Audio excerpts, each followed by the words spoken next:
friends, and welcome back to Mountain Patriot Homestead. I hope everyone is doing well this week, and this is just a week wrap up.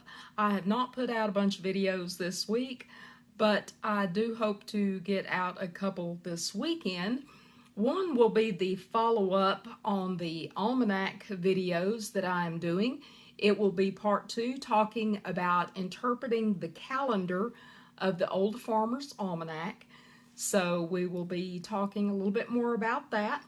So I hope you come back and join us for that. If you did not see last week's, you can go back to the link that I will put down in the description, and you can just catch up with us and we'll go on from there. I don't have a particular script to go by today. You do know I like to make notes because without them I tend to wander off on bunny trails, but I did not make any notes for today's just visit because I don't really have anything in particular that I had come to mind to talk about. We've had some rain this week, so I'm not outside. I initially wanted to show you a little bit of how the trees are starting to change and that sort of thing here, but you know, it rained last night, got 1.5 inches of rain. A couple of days ago, we got another inch of rain. So it's a little wet outside, and I just have not got back out there to do any videoing. So there's that, but hopefully real soon we'll get to take, I'm hoping we'll get to take a drive and just kind of catch you up with what's going on. But as for today, nothing in particular jumps out at me other than I wanted to talk a little bit about shortages. Now, I don't mean just drastic. I'm not trying to scare anybody. I know a lot of other channels that talk about shortages of any certain thing get accused of fear-mongering and that sort of thing, but that is not what I'm trying to do. When I come on here and tell you about something, I am hoping to use that as a teaching moment, suggestions, just as a friend trying to help other friends, because I don't normally go into a lot of stores. Of course, I do the grocery haul, bent and dent stores, things that I put on here occasionally, but I don't go into a lot of stores, big name stores, national chains, whatever you want to call it. I just don't, because I do a lot of my shopping through ordering. If I need something, I will try to order it.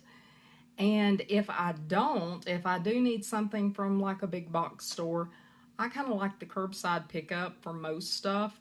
There's just some things I will not buy that way because I like to pick it myself.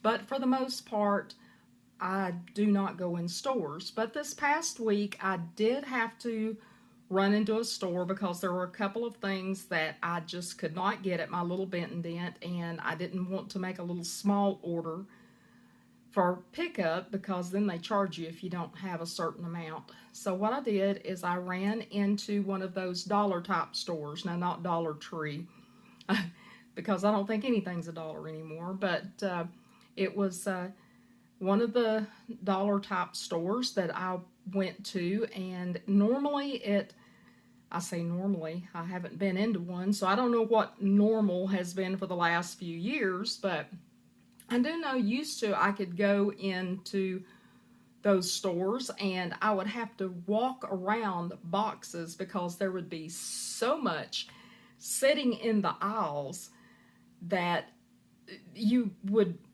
pretty much have to run an obstacle course when you went into the stores because there would be so much stock there and they just would not have room on the shelves to put it all. So they would just leave it in these big boxes sitting around in the floor and you just navigate around them.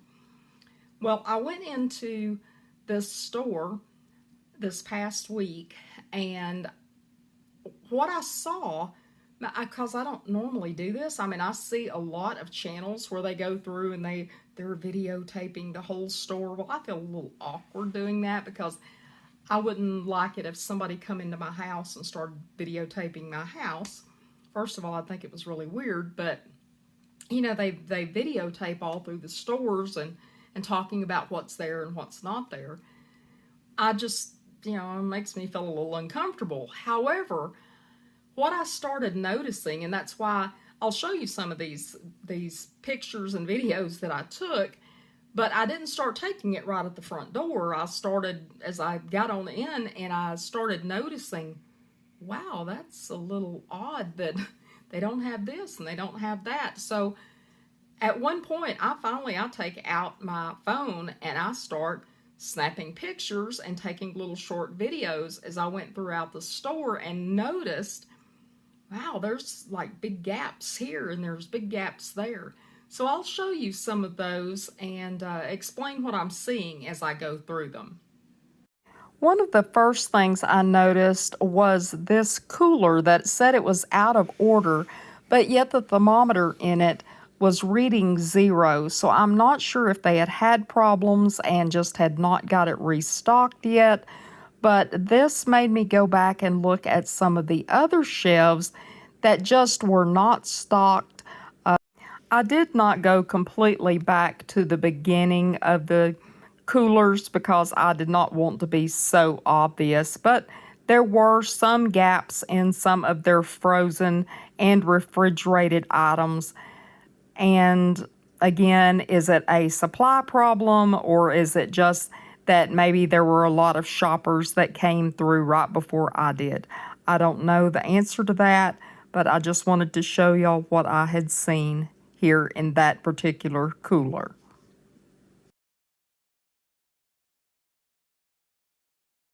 Throughout the store, there were a number of shelves that appeared to just have random items sitting around on them.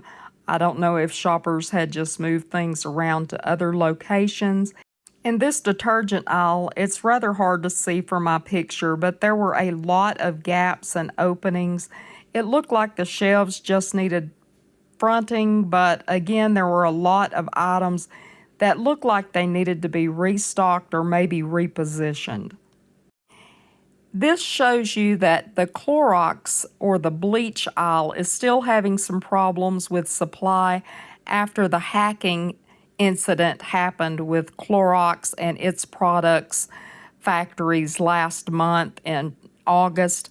So they are still having some supply issues with bleach products. So if you need any, you might want to pick up the products as you can find them.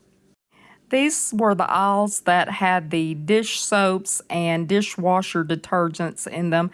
There seemed to be some supply issue there, again, whether it was stocking or ordering or whatever, but there are some openings and gaps as you can see from these pictures, but not as obvious as it is in store. The name brand coffees were very short supply, and they also seem to be kind of higher price than what I've been paying. But the store brand coffees that were on the bottom shelves were a little bit more plentiful.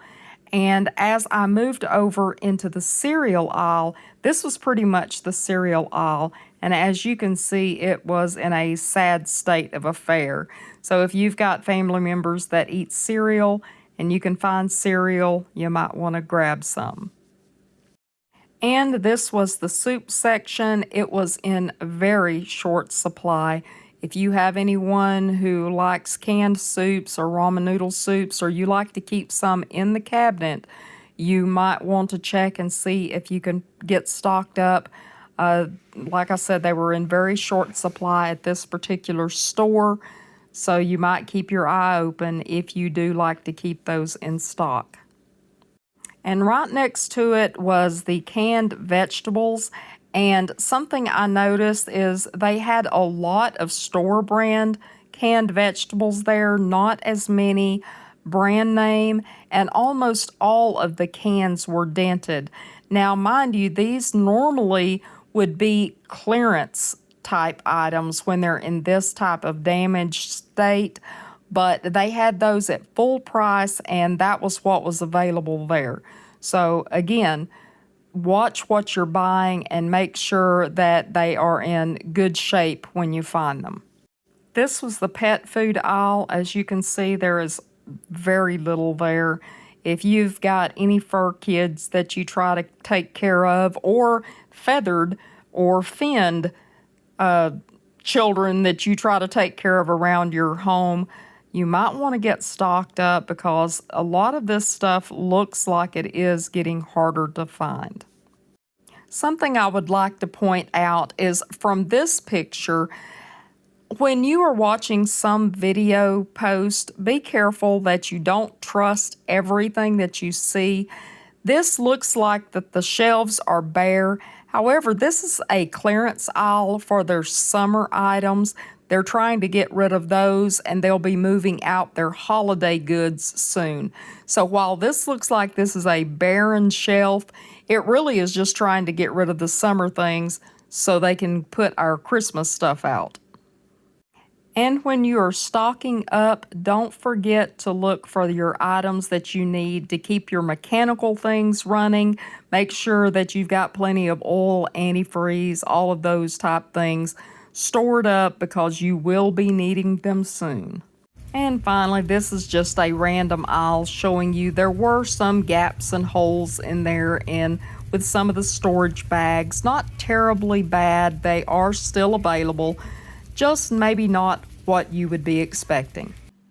All right, so you see there that there was just random openings, and I say random, there were quite a few vacant shelves and things where it would look like the shelf might have been full, and some of my pictures aren't real good. They're not showing what truly I'm seeing, where it may look like, oh, there's a bunch of stuff on this shelf, but if you looked back behind it, you would see that they had it fronted.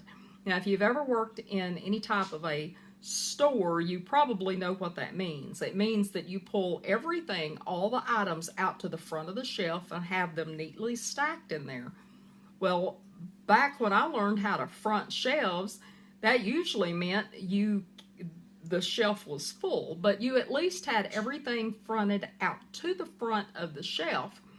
Well, a lot of what I was seeing in this store is, even if things were fronted, and many times they weren't because people would grab this and grab that and of course get everything out of order, but the things were not fronted, or if they were fronted to the shelf, there was like just one thing of items, one row of items, and nothing back behind them. So it's a whole lot more empty than even my pictures.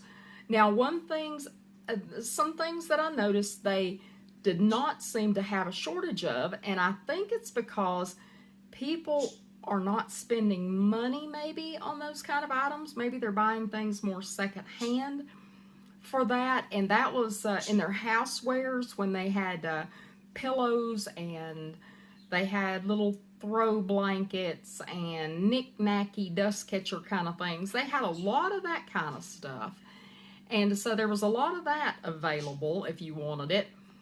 As a matter of fact, there was so much available that it was everywhere. And the things that you might really need to put in your cabinets, food and cleaning items, they seem to be extremely short on. Now, the toy aisle seemed to be, I didn't take a picture of it, but the toy aisle, I remember used to, and you go in those stores and there was a lot of toys. There did not appear to be very many toys in there, and the toys that they had were very, I hate to use the word cheap because that's what you expect when you go into that type of a store, but they looked so cheaply made that I would have been afraid that I wouldn't have made it to the car without breaking them. I mean, they were just that pitiful looking. They seem to have things in the small medicinals like aspirin and that sort of thing. They seem to be okay stocked in that. They seem to be okay with makeups and those type items. Paper goods seem to be a little short, but not bad. I didn't take a lot of pictures of any snacky candy kind of things because, again, there seem to be plenty of candy. But again, is it because there's a lot of candy to be had, or because people aren't really buying candy? They're trying to put food on the table and maybe not just candy. I don't know which one. I'm not even attempting to guess why there are shortages, because I watch all these other videos just like y'all do, and I would rather you come to your own conclusions as to why there's some items and not others. I do know what I hear. I hear about crop failures. I hear about shipping issues. I hear about just supply chain problems, having enough metal to make the cans to put canned vegetables in. I hear about food processing fires, and I hear all of these things. Is it all like one big firestorm and that's the problem? Is it's all of it has come together to create this issue? I don't know. I'm not even going to try to pretend that I know, but here's what I know. I know that regardless of whether there's a supply chain issue, whether diesel's gotten so high that truckers can't afford to truck it, whether there was a crop failure, or whatever the problem was, what I do know is that I try to make sure that I prepare and I look ahead far enough to keep things here to feed my family. So I hope you're doing the same thing. Make sure that you think ahead into the future. Don't just get enough for the next day or two, because what if it's 3 days before you can get back to the store? So try to plan ahead and keep enough put back that if something happened and you needed things for an extended period of time, you could do without having to go into any of these places. Now, another suggestion, again, this is just as if, and I hope that I come across as a friend to you, because that's how I'm speaking to you. A friend, or even if that crazy aunt, or whatever you want to look at me as. When I'm telling you these things, that's how I'm trying to come across. I'm not trying to come across as being bossy or, some economic guru or anything. I'm none of that. But if you can only learn how to do a few things, number one, learn how to expand your food supply more inexpensively. That means shop around, talk to people. That same thing that I tell you every time that I do one of those grocery store hauls from the Benton Dent. Make sure that you learn how to find food products inexpensively. And now is a really good time. Get with any of your local gardeners, farmers, the apple tree that you drive by that doesn't look like anybody's picking apples. Now, I'm not telling you go out there and steal somebody's apples, but you can go up there and knock on somebody's door and ask them, do you mind if I buy some apples from you? They may turn around and say, honey, you can have those apples, because, that's what I did just here recently with the pear trees. Is I had so many pears that I used up all the pears I could use, and I told the neighbor, you can have the rest of them. I done the same thing with apples, and I've still got apples out there to pick, but I had picked almost 3 bushel apples, and I put up about half of them and I've still got apples from last year. So I put up about half of them, and then I called the neighbor and said, would you like some apples? And she said, yes, I would, because they've got a rather large family, and she can disperse those with the family, but they got together and they've canned and they've cooked apples and they've done all this stuff.